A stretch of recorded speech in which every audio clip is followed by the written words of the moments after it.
Bollywood stars Kiara Advani, Siddharth Malhotra reception ముంబైలో గ్రాండ్గా జరిగింది. ఫిబ్రవరి 7న కొద్దిమంది ఫ్రెండ్స్, కుటుంబ సభ్యుల మధ్య పెళ్లి చేసుకున్న ఈ బాలీవుడ్ జంట ముంబైలో తమ సినిమా ఫ్రెండ్స్ కోసం భారీగా రిసెప్షన్ను ఏర్పాటు చేశారు. హిందీ సినిమా ప్రపంచానికి సంబంధించిన ఎంతోమంది స్టార్స్ ఈ వెడ్డింగ్ రిసెప్షన్కు హాజరయ్యారు. కాజోల్, అజయ్ దేవగన్, వరుణ్ ధావన్, ఆయుష్మాన్ ఖురానా జంటగా రాగా రణ్వీర్ సింగ్, ఆదిత్య రాయ్ కపూర్, విక్కీ కౌశల్, అభిషేక్ బచ్చన్, ఆలియా భట్, కరణ్ జోహర్, రాశి ఖన్నా, సోనాల్ చౌహాన్ లాంటి సెలబ్రిటీలంతా వచ్చి కియారా, సిద్ధార్థులకు విషెస్ చెప్పారు.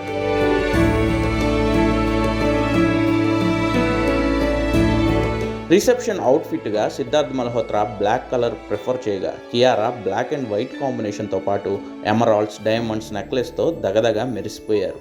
ఈ బాలీవుడ్ జంట పెళ్లిలో ఓ విషయం ఆసక్తికరంగా మారింది. అదే వీళ్ల పెళ్లి రిసెప్షన్లకు అంబానీలు అతిథులుగా రావడం. పెళ్లికి ముఖేష్ అంబానీ కుమార్తె, జియో డైరెక్టర్ ఈషా అంబానీ తన భర్త ఆనంద్ పెర్మాల్తో కలిసి రాజస్థాన్ వెళ్ళగా, ఇప్పుడు రిసెప్షన్కు ఆకాష్ అంబానీ, శ్లోకా మెహతా వచ్చారు. అంబానీలంటే ఆ సెక్యూరిటీ, ఆ హడావిడి తెలుసుగా. అయితే ఎందుకు అంబానీలు వచ్చారన్న దానికి ఓ రీజన్ ఉంది. ముఖేష్ అంబానీ కుమార్తె ఈషా అంబానీ, కియారా అడ్వాణి ఇద్దరు చైల్డ్